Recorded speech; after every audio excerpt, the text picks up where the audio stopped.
그가 찔림은 우리의 허물을 인하며 그가 상함은 우리의 죄악을 인함이라. 그가 징계를 받음으로 우리가 평화를 누리고 그가 채찍에 맞음으로 우리가 나음을 입었도다. 주님 감사합니다. 오늘 또 말씀하옵소서. 우리가 듣겠나이다. 이 시간 무릎 꿇고 주님 앞에 나아갑니다.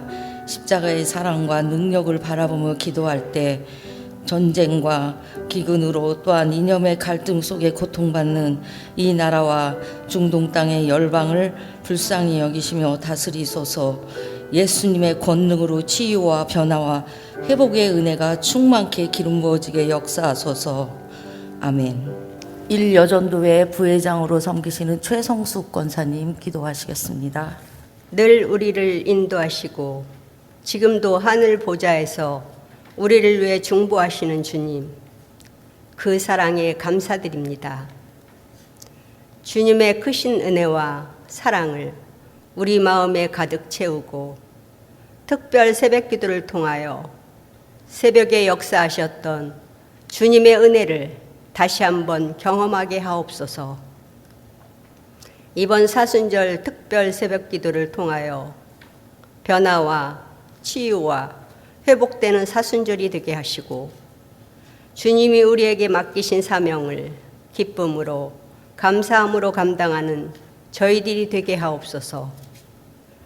세계 곳곳에 전쟁으로 고통받는 주님의 백성들의 울부짖는 기도 소리를 들으시고 응답하소서. 분열과 갈등을 평화와 사랑으로 채워주소서. 여전도가 마음과 뜻이 하나 되어 은혜와 사랑이 넘치게 하시고 주님의 몸된 교회를 말없이 섬기며 영혼 구원하는 일에 마음을 쏟을 수 있는 여전도회가 되게 하옵소서.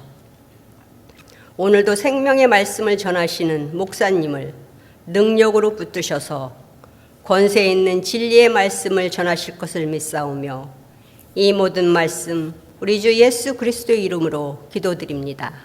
삼여전도회 총무님으로 섬기시는 우예술 집사님께서 나오셔서 성경 봉독하시겠습니다.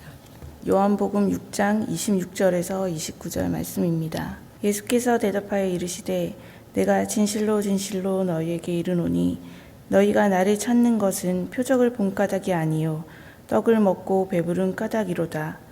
썩을 양식을 위하여 일하지 말고 영생하도록 있는 양식을 위하여 하라. 이 양식은 인자가 너희에게 주리니 인자는 아버지 하나님께서 인치신 자니라. 그들이 묻되 우리가 어떻게 하여야 하나님의 일을 하오리이까? 예수께서 대답하여 이르시되 하나님께서 보내신 일을 믿는 것이 하나님의 일이니라 하시니. 1여전도회와 3여전도회가 연합하여서 겟세마네 동산에 눈물 섞인 기도의 고백으로 찬양하며 헌신을 특송으로 올려드리겠습니다. 주를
기도 제목 하나님께 올려드립니다. 사순절 특별 새벽기도회를 통해 주의 가정과 교회의 변화와 치유와 회복의 시간이 되신 줄 믿습니다. 치유와 회복의 역사를 체험케 하신 은혜에 감사드립니다. 십자가의 은혜와 사랑에 감사합니다. 하나님께서 받으시고 더 큰 은혜와 축복, 형통함, 인도하심, 그 충만한 사랑 체험케 하실 것입니다. 오병이어의 기적을 일으키신 주님이 그 오병이어의 기적의 의미가 요한복음에는 굉장히 진하게 나와 있습니다. 그래서 6장 마지막 절까지 이 오병이어의 사건의 의미를 계속해서 좀 설명을 여러 가지로 하는데 그 중에 오늘 29절까지만 끊어 읽었습니다. 어제도 살펴봤지만 이 요한복음에서 보는 사건과 그 메시지는 사건의 표면적인 의미를 살피는 다른 복음서보다 더 깊이 그 영적인 의미를 우리에게 알려주십니다. 오늘 본문에서는 예수님께서 이렇게 말씀하십니다. 썩을 양식을 위하여 일하지 말고 영생하도록 있는 양식을 위하여 하라. 썩을 양식이 있고 영생하도록 있는 양식이 따로 있다 하는 것입니다. 양식이란 말은 말 그대로 먹을 것이라는 의미입니다. 근데 여기서는 단순히 입으로 들어가는 것만이 아니라 사람이 살아가는데 꼭 필요한 것, 그런 의미가 되겠습니다. 이 땅의 모든 것은 우리가 사는데 필요한 것이긴 하지만 그것은 썩을 것이다. 그런데 썩지 아니할 것이 있다. 영생하도록 있는 양식도 있다 하셨습니다. 어리석은 사람들은 썩을 것들만 쫓아다닙니다. 그것도 필요한 것은 사실입니다. 그러나 이것은 때가 되면 썩어 없어지는 것이라는 것을 잊어버리면 안 된다는 겁니다. 먹고 배부르게 하는 그 양식, 세상에서 살아가는데 필요한 것, 그것만 최고인 줄 알고 그것만 따라다니면 그 인생은 결국 불쌍한 인생이 되고 맙니다. 썩을 양식이 무엇이고 영생하도록 있는 양식이 무엇이겠습니까? 예수께서 오병이어의 기적을 보여주신 후에 사람들이 예수님을 막 따라다닙니다. 바다 그 갈릴리 호수를 건너편으로 갔는데도 거기까지 사람들이 열심히 따라왔다는 겁니다. 배를 타고 쫓아왔습니다. 얼마나 열심히 예수님을 따르는지 그 기특한 일 아닙니까? 그러나 예수님을 따라다니는 게 다가 아닙니다. 예수께서 대답하여 이르시되 내가 진실로 진실로 너희에게 이른다. 너희가 나를 찾고 나를 따라다니는 것은 표적을 본 까닭이 아니요. 여기서 말하는 표적은 하나님이 보여주신 증거를 말하는 겁니다. 하나님의 영광이 드러나는 증거를 보았기 때문에 하나님께 영광을 돌리는 영원한 것을 찾으며 나를 따라다니는 것이 아니고 떡을 먹고 배부른 까닭이로다. 예수님 따라다녔더니 신비한 능력으로 먹여주네. 야, 예수님만 쫓아다니면 평생 배고플 일은 없겠다. 저분만 쫓아다니면 되겠다. 그것만 보고 주님을 따라다닌다는 겁니다. 그것도 나쁜 것은 아닙니다.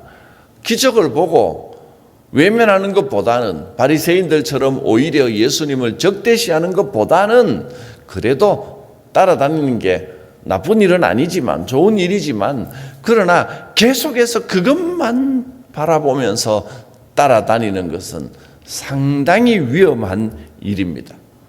예수를 믿는다고 교회를 나오고 예수님을 따라다니는 것도 주님이 구세주 그리스도이심을 믿기 때문이 아니고 예수 믿으면 좋은 일 생기겠지. 교회 나오면 뭔가 일이 좀 나아지겠지. 뭔가 그럴듯한 세상 것을 얻기 위하여 따라다니는 사람도 있다는 겁니다. 그 자체를 나쁘다, 악하다 그럴 수는 없습니다. 당연히 세상 것도 필요합니다. 그러나 내내 그것만 추구하는 것은 결국 비극적인 결과를 맞게 됩니다. 예수님을 잘 믿는다는 것, 신앙이 좋다는 게 어떤 겁니까? 세상에서 출세하고 인정받고 성공하고 그러면 그래서 세상으로부터 성도와 교회가 좋은 소리 듣고 칭찬받고 그러면 그것이 예수를 잘 믿은 것입니까? 물론 여러분 성공하고 예수 믿고 잘 되시기를 축복합니다. 그게 좋은 일입니다. 그런데 그것만 생각하면, 그것만 바라보고 쫓아다니면 주님이 정말 마음 아파하십니다. 예수님은 정반대로 말씀하십니다. 우리가 그와 함께 영광을 받기 위하여 고난도 함께 받아야 할 것이니라. 고난도 함께 받으실 준비가 되셨습니까? 예상한 표정입니다. 꼭 그래야 된다면 할 수 없지만 웬만하면 피해 나가기를 원하나이다. 그런 표정입니다. 웬만하면 피하고 싶습니다. 그게 당연합니다. 그런데 이건 아셔야 됩니다. 주님을 위한 고난, 내가 주를 위하여 기꺼이 고난을 받겠다고 작정할 때 고난이 있든 없든 거기서 오는 깊은 영적인 은혜와 세상이 주는 것과는 다른 기쁨이 있다는 겁니다. 좁은 길은 생각보다 행복합니다. 오늘 이것만 기억하시면 됩니다. 이 문장만 기억하십시오. 좁은 길도 생각보다 행복합니다. 오히려 세상이 주는 그 넓은 길, 그것과 비교할 수 없는 누구도 모르는 기쁨이 그 안에 있습니다. 그래서 초대교회 성도들은 고난받는 정도가 아니고 목숨을 내놓고 주님을 따르면서도 거기서 누구도 주지 못할, 세상이 결코 주지 못할 은혜와 기쁨을 맛보며 살았습니다. 좁은 길을 더 좋아할 사람은 없습니다. 누구든지 형통하고 편한 것이 좋지 굳이 애써 어려운 길을 가려고 하지는 않을 것입니다. 그러나 두려워하지 마십시오. 주님과 함께라면 고난에도 기쁨이 있습니다. 어떤 길로 인도하든지 두려워하지 않겠습니다.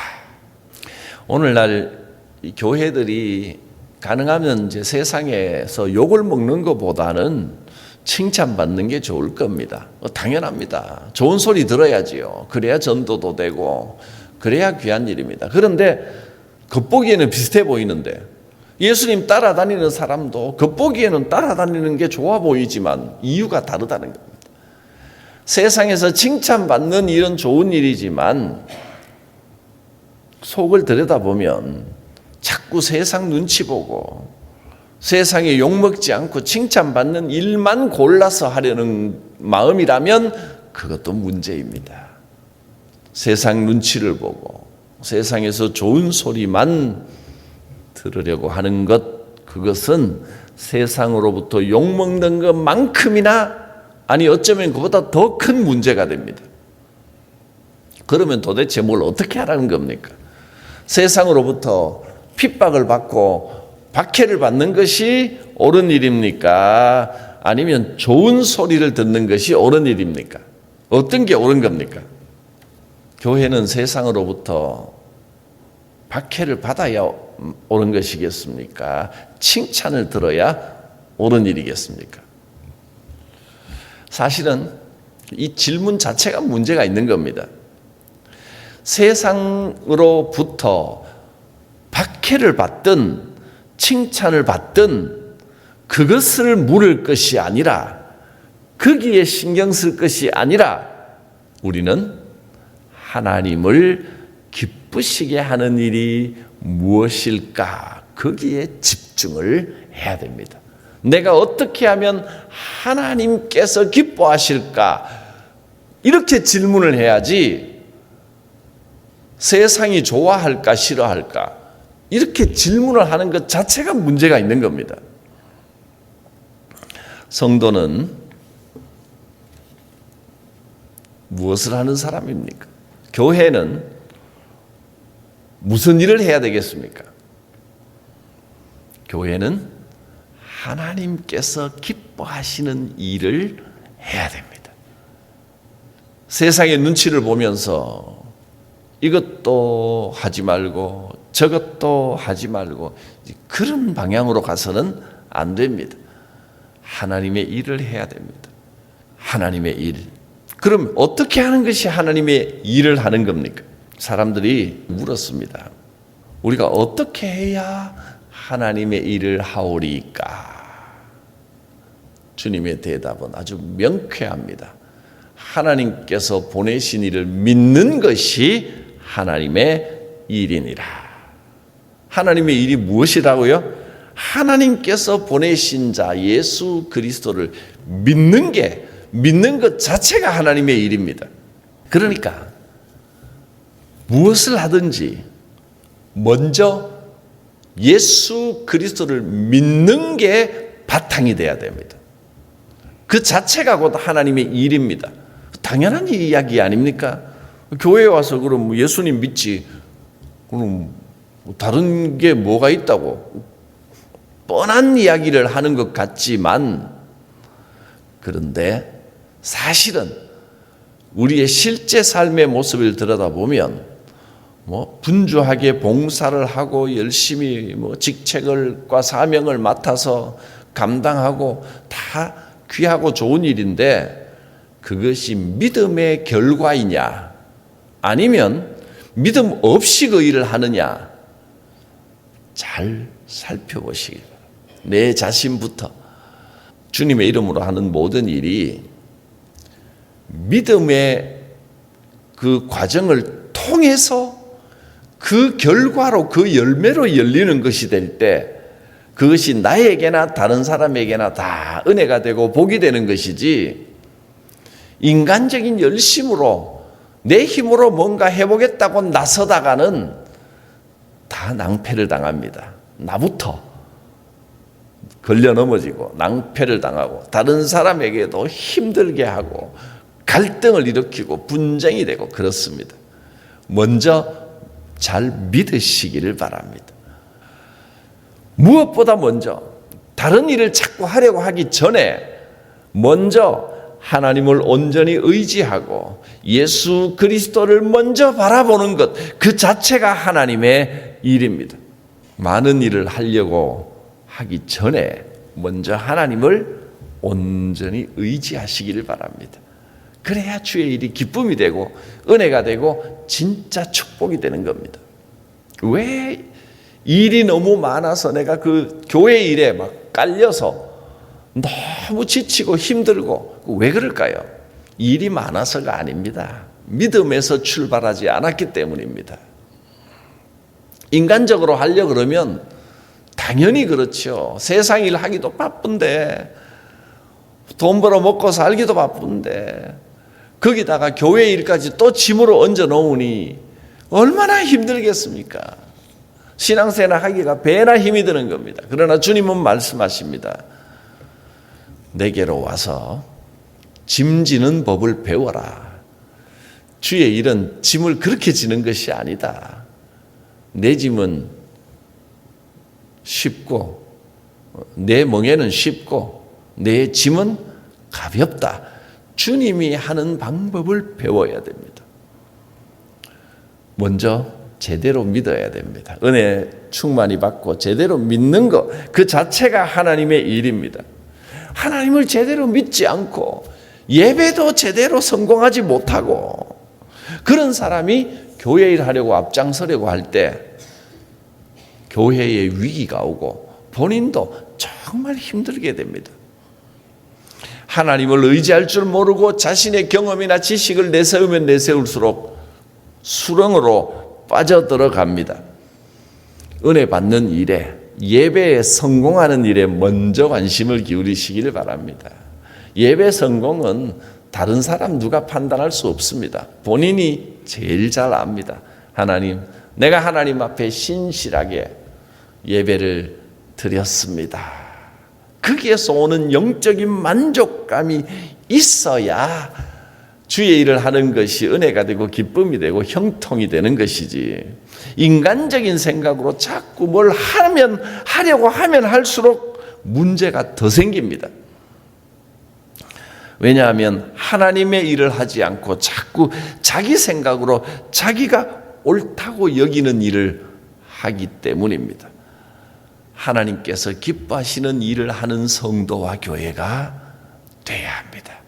먼저 하나님을 믿는 일에 집중하십시오. 예배하는 일에 성공하시길 바랍니다. 예배에 성공이 어디 있고 실패가 어디 있습니까? 있습니다. 분명히 성공이 있고 실패가 있습니다. 예배를 드리면서 하나님 앞에 나오는 나의 이 만족감, 기쁨, 하나님을 올려드리고 하나님께 영광 돌리기 위하여 이 예식에 참여했다는 이 만족감. 그런데 사람들의 눈치를 보면서 적당히 해치웠다는 마음, 엄연히 다릅니다. 여러분, 하나님의 일, 예배, 하나님 기뻐하시는 일에 성공하시길 바랍니다. 기도합니다. 거룩하신 하나님, 먼저 하나님을 진실되게 믿고 하나님을 진실되게 의지하며 참된 은혜를 받게 하여 주옵소서. 진실되게 믿는 자 되게 하시고 하나님을 기쁘시게 하는 믿음의 삶이 되게 하옵소서. 하나님께 영광 돌리는 예배와 믿음에 성공하게 하여 주시옵소서. 예수님의 이름으로 기도드립니다. 아멘. 개인을 위한 기도. 말씀과 기도로 하나님과 동행하는 삶 되게 하소서. 예수님의 고난을 묵상하며 삶이 변화되게 하소서. 가정을 위한 기도. 하나님을 예배하는 가정 되게 하소서. 서로 용서하며 하나 되는 가정 되게 하소서. 자녀들이 주님의 길을 따르는 삶 살게 하소서. 교회를 위한 기도. 십자가 복음을 붙드는 교회 되게 하소서. 사랑과 섬김이 넘치는 교회 되게 하소서. 세상을 향해 복음을 담대히 전하는 교회 되게 하소서. 나라와 민족을 위한 기도. 공의와 정진리가 바로 서는 나라 되게 하소서. 이 나라가 하나님 앞에 겸손히 돌아오게 하소서. 갈등과 분열 대신 화해와 평화가 임하게 하소서. 아멘. 하나님의 그 크고 놀라우신 사랑하심과 주 예수 그리스도의 대속의 은혜, 구원의 은혜와 지금도 우리를 감동하시고 충만케 하시는 성령님의 교통하심이 각 사람 머리 위에, 심령 위에, 가정 위에, 생업 위에, 주의 교회 위에, 이 나라 이 민족 위에 충만히 임하시기를 축원하옵나이다. 아멘.